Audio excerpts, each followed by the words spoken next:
Welcome to Lakers Pulse podcast. This is part three of our live draft reactions. Before we covered picks 1 through 6 ish, and then we decided to go back on live around the 26 pick, and then we are now going live. It is currently the 43rd pick. The Lakers just made their selection for the 42nd pick. And with the 42nd pick, they decided to take Thomas Bryant, the center out of Indiana, 6'10" with a 7'6" wingspan. He killed it in workouts from everything that we've seen on Draft Express. There's a workout video, and he looks much better than what he looked on film. From what I saw, he projects as a shooter, as someone who can space the floor, as well as finish well inside, has good touch. His mobility on defense and his switchability are some of his main concerns, but he looked much more mobile in workouts. So I don't know if it was just the environment or maybe it was just the situation that he was placed in Indiana, where he was just stuck with a really poor team after OG and Anobi just Well, got injured. So on the defensive side for Bryant, it was also because he had, I believe it was, he had messed up his ankle at the beginning of the year, and then he just never got back into form. If you look at it, I right, think what he really should be doing, um, for defense and especially like in the paint and everything, you should be looking at his freshman year because right, he was a right, sophomore. right, If you want to look for his just shooting numbers, so where he doesn't have to power down and everything, right. um, he shot 38% from three this year, which is really intriguing. And with his size and Definitely. length, that's really something that you could. Is there seriously an ice cream truck driving by? But I Okay. At the combine, he had a 33-inch vertical leap, which I believe is an inch higher than even prospect, like podcast favorite Ike Anagogu. So he's got the measurements, Mhm. and he should have the athleticism.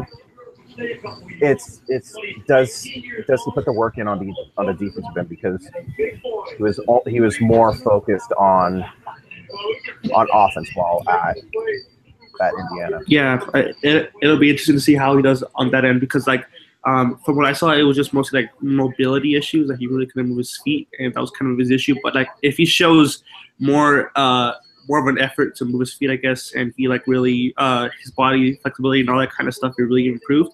Then I definitely see a reason for making this kind of pick. Just because I, I, The Rockets, I'm sorry, and that is such a Rockets pick. yeah, it definitely is. And just to like he kind of like if his mobility issues don't really improve, it's kind of sort of like Zubats, like a really good standing reach, so he's gonna be able to block some shots. Like it's not gonna be totally useless on defense. But he's gonna have issues in space. He projects as a floor spacer, has a good touch around the rim, good hands. So I mean, like this kind of like a Zubats pick, and it's kind of it's the more I think about it, the more it's kind of like redundant, and I'm not really sure what I see here. But I think with that kind of wingspan, there's certainly some kind of upside, and it being such a plus, like it's a +8 now. So I mean that's a sub series kind of upside there as far as just measurables and tools go. So he's A definitely nine drafted. four and a half standing reach too. So, and with that 33-inch vertical leap, he's getting that's an imposing figure right there. Yeah, and So he should be able to like maybe like help or maybe recover pretty well, or at least better than a player like Zubats could because he has such an advantage, and he looks to be more athletic than a Zubats kind of player. yeah, I don't like using workouts as a huge thing, Definitely. because you don't really get to see the whole gist of it. But I think what you can glean from the workouts on Draft Express from Thomas Bryant is, um, his feet look better. Yeah. As I said, he had some type of lower leg. I don't know if it was ankle or foot or whatever it was, but he had some type of issue. Right. So, with that, you're not able to move as well. I mean, in freshman year, he wasn't great, obviously, but I think what you could just do is you can see that like that's improved. Definitely. Now, a few weeks ago, I had kind of gotten on the Bryant train just because he's long, and there was in one of the workout videos he looked to be moving his feet better. Then I got quite a bit down on him again, and I at 42, I don't think it's a bad pick. I mean, would I still have preferred Ike Anigbogu? Yes, but maybe Ike's agent is now telling people don't touch me. Or maybe those knees are even worse than we thought. So I think that, I mean, it still doesn't necessarily take away from the Kuzma pick.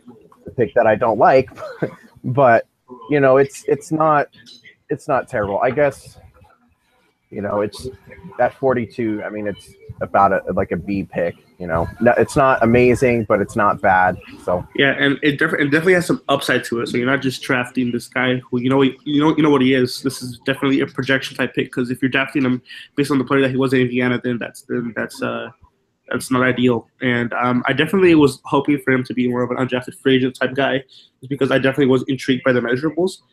But if he shows enough mobility, you know, like, and if his feet look as well as it's stated in the workouts, which, you know, it's easy to you know, to move faster in the off season when you literally, his only purpose is to make your feet look good, right? I mean, it's easier to do it that way. And I mean, these kind of workouts with like an empty gym, that kind of stuff, you know, you can only take so much from them. But if you are going to take something from them, I think that you could certainly buy the improved feet. And that was really my one true knock on him from being a second round pick. You know, that was my issue, or at least from being a pick in general. But I certainly like the touch, the hands, the potential to stretch out to the 3-point line. I'm good with all that. I just hope that that the feet aren't that big of an issue, because especially having a player like Lonzo, you're gonna need someone who can help and recover. So yeah, and I think he'll be a solid alley-oop type guy. I wanna real quick see if I can see how big his hands are.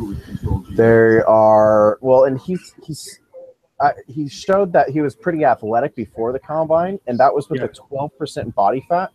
With how Magic and Pelinka and Gunnar Peterson are,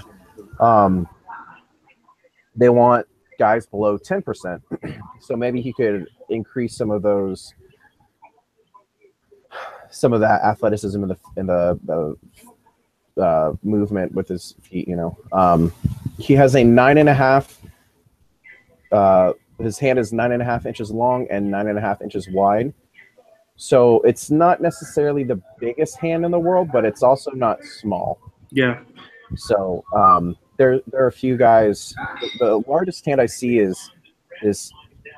was John John's at wide. It was 10 inches and 10 and 3/4 inches. But most everyone that are centers are about that range. I think that's about the same size as yeah. And Clayton, Ike Anigbogu will be going for 47 to the Indiana Pacers. Yeah. So I definitely want to see what they do in the undrafted free agencies, just because there's been so many names that haven't been called yet. And I'm excited to see what those names do. Yeah, I think the Lakers probably aren't going to get another draft pick, so I think that we can just talk about the draft so far. The Lakers took Lonzo Ball at number 2. They drafted Kyle Kuzma with the 27th pick. They traded the 28th pick for the 30th pick and the 42nd pick. And with the 30th pick, they took Josh Hart. And then they used the 42nd pick to take Thomas Bryant, who we already discussed. But if you're going to take all of these players into account and just recap the draft, what grade would you give the draft and why?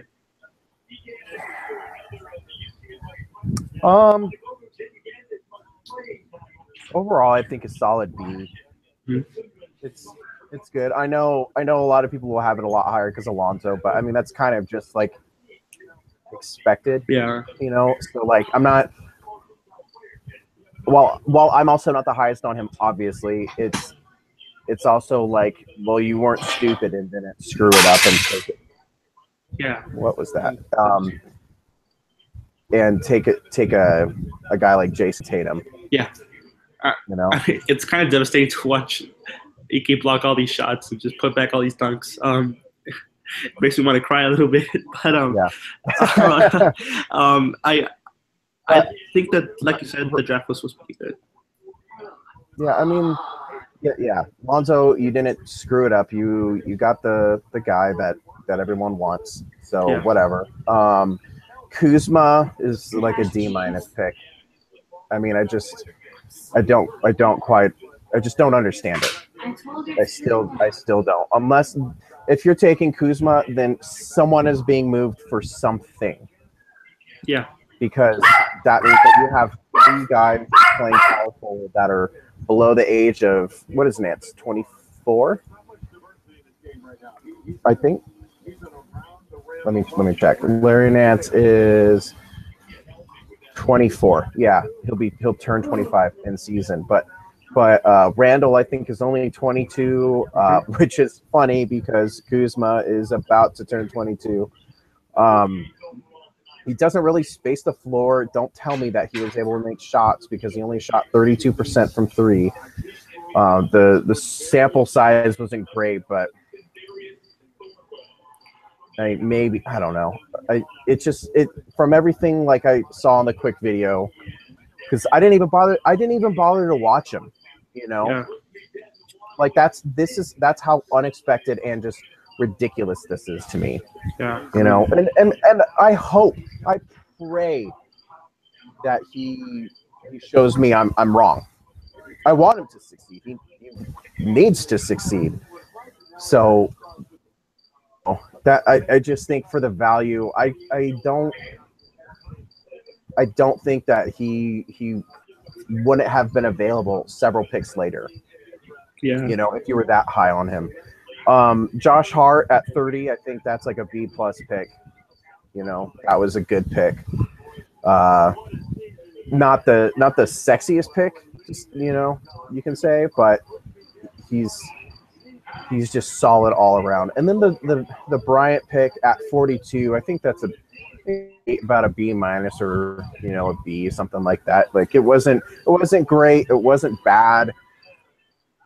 Obviously, we would have preferred Ike Adegbogu, but maybe just his medicals were bad. I can't explain it. He just went 47 to the Indiana Pacers, so maybe there's something with that. Maybe, I don't know. I kind of figured like it would have been a good idea to go with him because of the familiarity with Lonzo Ball, but maybe Lonzo didn't like Ike too. I don't know. Because I think if Lonzo likes Ike, no matter how bad the medicals are, that they get to get Ike. You know? Yeah. So especially at 42. Yeah, I don't know. So, I mean, I guess I would give it like I said, like a B. You know, it's I mean, if you want to go off of just like how good everyone is, I guess you could go like a B+ just because people think Lonzo's a lot higher than I do. But I think if Kuzma, because what is there a place that has? Let me go just NBA draft real quick and see the exact. You talk and I'll follow up in just a minute. Yeah, so I think that if I was going to grade this draft, and I think that like if I was a guy like Pete Zayas, who was like more in on Lonzo, and we talked about that on the last podcast, which you should totally listen to and give 5 stars to. If you really love Lonzo, then I think that this is an A draft. Like Jerry Kachoyan from Silver Screener Roll, I'm sure that he's over the moon just because the Lakers got Lonzo. They didn't mess up that pick. He views Lonzo in higher light than we do. So I think that it's like in the last draft, like it's Brandon Ingram. Like you will still give us an A+ draft, an A grade just because you love Ingram so much. And I mean the later picks, although they matter, it's important to hit those later picks. I mean, I think that you still got your guy at number 2, and you have that building block going forward. So as a guy that's not super high on Lonzo, especially as a primary initiator, I think I'm gonna tread more towards the B side, more like with Clayton. It's not a terrible pick. It's not a bad pick. But yeah, I mean, like the Kuzma pick makes no sense to me. Still trying to figure it out. You know, he's sort of that kind of archetype that Larry Nance and Julius Randle are, so it doesn't really make sense there. The Clippers bought the pick for Sindarius Thornwell, who just went 48, and that might be the 3 that they needed. I mean, he's more of a 2, but I mean, he with his length, he might be able to be a 3. Yeah. So I mean, I'd give the Thomas Bryant pick, you know, a B minus B. It all really depends on how well he can space the floor, for me. And then we also have the Josh Hart pick, which I think it's honestly a B plus, A minus, because he's gonna provide instant value that Lakers need. Some good leadership, definitely not a guy who's gonna cause any locker room issues. So yeah, I mean, like a solid player, especially down there. That's the kind of player that you want. And he's a wing, someone who can guard in the perimeter. Not a terrific defender, not going to wow you on defense, but still another ball handler, another person that can take away usage from Lonzo in certain situations. And yeah, I mean, like, he's better than Jordan Clarkson in my opinion. Like, already. I mean, unless I'm wrong, which I could be, I just think that he has more value than Jordan Clarkson does, just because Jordan just scores. You know, and that has value, but not a ton of value as a guy like this who's a jack of all trades, and that's sort of the guy that we kind of gravitate towards. You know, he's not going to be as good of a defender that I would like him to be, but I think that he's going to be decent. So, you know, that'll be fine. And yeah, I mean, it's really only the Kuzma pick. Like, if they would have drafted anyone else, like even a Sterling Brown, I probably would have given them an 8. You know, it's just that. Yeah, it's not a value pick, so I mean, it's not like it was this talent at the 4 spot that just like fell all the way down. Like if this is John Collins, then I totally understand. You know, if his value just dropped, or TJ Leaf, you know. But no, he's 4 that a lot of people had projected to go way lower, and now he just skyrocketed up to this point. And Drafting Express got it right. As much as I didn't want it to be right, they got it right. So the first 10 picks in the second round, I would have taken over Kuzma. So Frank Jackson, I would have taken over him. Devon Reed, Wesley Iwundu, Frank Mason, Yvonne Rabb, Jonah Bolden, Simi Ojeleye, Jordan Bell, Joanna Evans, and Dwayne Bacon. I would have taken all of those guys over Kuzma. You know, like I'm not even like the highest guy on Dwayne Bacon or Jordan Bell. Definitely not the highest guy on Ivan Rabb, but like that would have made more sense in my opinion, because like I think he'll be a small ball 5. We just drafted a redundant player, so while I'm going to support him, obviously I don't want to be a hypocrite. I think right now that value is just really dumb. Yeah, it's really bad. You know, there needs to be a point where the Lakers realize exactly where the NBA is going. And it's not going for 4s that are 6'9" and 7 with 7-foot wingspans. Yeah. You know, it's guys like a Sterling Brown, a Sindarius Thornwell, Damian Dotson, you know, these 6'5", like the wingspan is fine if he was not a power forward. Yeah. You know, but he's strictly a power forward. He's not a 3, even though apparently ESPN hilariously had him as a small forward. That's that's not even close. Hell, even a guy like Tyler Dorsey, who's just a really good shooter.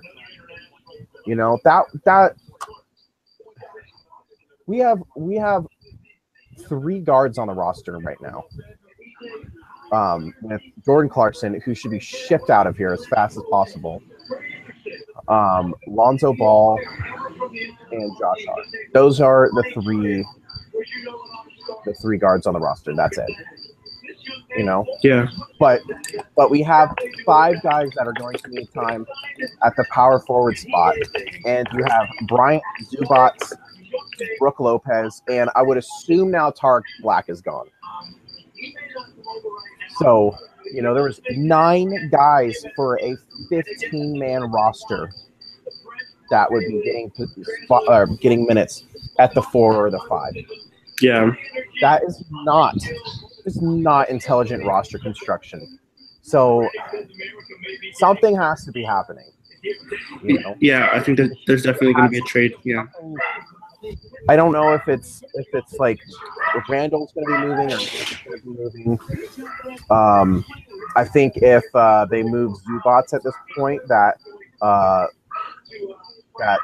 lot of hype Laker fans are going to be crushed because they just absolutely adore him. Yeah. But I don't know. It just like you essentially what you did is you got Cat Space and Kyle for D'Angelo Russell. And after talking with Pete, I know like that training staff and everything wasn't a huge fan of him, but seriously, like at least drafted like a Derek White who went at 29. Yeah. So it's just a total waste of assets. Like that's not proper roster construction or asset management. Yeah, I mean, like it's sort of like how the D'Angelo Russell trade was, and now the D'Angelo Russell trade looks worse because we got freaking Kyle Kuzma for him. It's sort of like just waiting until power forwards are traded because if not, then this pick makes no sense. Okay, so according to secondhand, Jeff Goodman on ESPN talked to a bunch of GMs and said that EK would have gone late lottery, but his knee is really bad. So I guess that would be why he obviously fell. Yeah. So I mean, like it makes more sense, but then that still doesn't change the fact that there were 3s, 4s that could have gone ahead. Yeah, definitely. I mean, there's definitely wings and other kind of market types that could have gone ahead. That's kind of just a question to know that, especially when Lakers just need all the shooters. And if Kyle Kuzma can space the floor, that's fine. But from the sample size that we have right now, I mean, it's just tough to project. Even if the form does look good. But yeah, I mean, it's kind of clear that the Lakers are I guess going to trade a 4. I think that's our main takeaway from this draft. They are going to trade a 4. We don't know who it is, and if they don't, then then I don't know what they're going to do. They're actually going to run Kyle Kuzma at the 3 then, because there's no other way. Yeah. I mean, there's no other way to really think about this. Or they're going to start Deng at the 3, even though his best spot is still at the 4. Oh, I can't handle him at the 3 anymore, man. Yes, like rough. He clearly showed that he was done. So like, either somehow they're going to dump him and likely have to use a guy like Randall or something, or they're just going to have to get rid of young guys, Yeah. So I mean, if they're just going to get rid of young guys, then I guess you might as well just try and get rid of Deng as well. I don't know. It really, like, if you had gotten seriously like Devon Reed, Wesley Owudu, one of those 2 guys at 27, this draft is just freaking awesome. But it's just bad. Yeah, I mean, like Dan Durango from I forgot what he writes now. LA Sports Media. He just tweeted out that. Who wrote? I'm sorry, I didn't hear. Dan Dwayne. Yeah. He just tweeted the roster as of now, and it's point guard, Ball, shooting guard, Jordan Clarkson, Hart, Nwaba, small forward, Ingram, Deng, Brewer, power forward, Randall, Nance, Kuzma, and then at center, Lopez, Zubats, and Bryant. Yeah, because I mean that's assuming obviously that Tarek is gone. Yeah, assuming that Tarek's gone. Deng, it should not it just shows like Deng shouldn't be. He's not a 3 anymore. He should be a 4.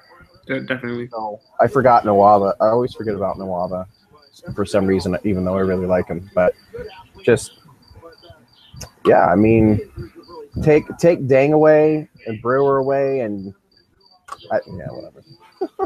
Yeah, I mean, there's not much to say right now. I guess we have to wait for the next few days to see if a shoe drops, like a Paul George trade or something like that. But as of this moment, good draft, definitely. They got they got two players that I really liked. They got one player that I see why they took him, and another player that's questionable. I still need to go back and watch and know if I still hate the pick by then. But as of now, the pick doesn't look all that awesome. But I mean, it's just the roster construction continues to be questionable. And yeah, I mean, obviously we need to see what happens with free agency and all that kind of stuff. But as of right now, the roster is not looking ideal for what we want. Yeah, it's just and I mean like Bryant doesn't make sense for like he does for like shooting, but like passing, it doesn't really make sense. And I guess I do need to go back and look more at that, but I don't know. Dang and Brewer Brewer and Kuzma are just bad spots on this roster now, in my opinion. Yeah, it's hard, but I mean, I guess we got to bank on Lonzo making these players better, which is going to be pretty tough in the beginning. So, but I mean, we'll see. It's going to be interesting to see what kind of shoes drop and what kind of trades follow, because definitely after taking Kuzma, moves have to be made. So, this was Lakers Post Podcast. We went kind of long here, and I'm going to edit it so it sounds into one whole podcast, so it's not just choppy. So we reacted to the whole draft the whole time. You guys can go back and watch our reactions to the first two picks. The Lonzo one wasn't really all that special. It was just like, well, it's Lonzo. Like that's what we expected. And I mean, we've talked a lot about him. Yeah, we've talked at length about him, and then we reacted to the 27th pick, which if you want to see Clayton yell, and I don't or hear Clayton yell, I think there's no other way to see that than to watch the reaction of the 27th pick, and then the Lakers also drafted Hart. So you'll see our positive reaction to that. And then I couldn't really even have a positive reaction to that, and it sounded like I didn't like him. I really do like Hart. I really do. It was just 27 was just like, what? Yeah, so I'll shoot it all together, and it'll all become one podcast, so you guys can all enjoy. But yeah, be sure to leave a 5-star review. We haven't been getting many of those, so if you guys can do that, then that would be awesome. But yeah, this was Lakers Podcast.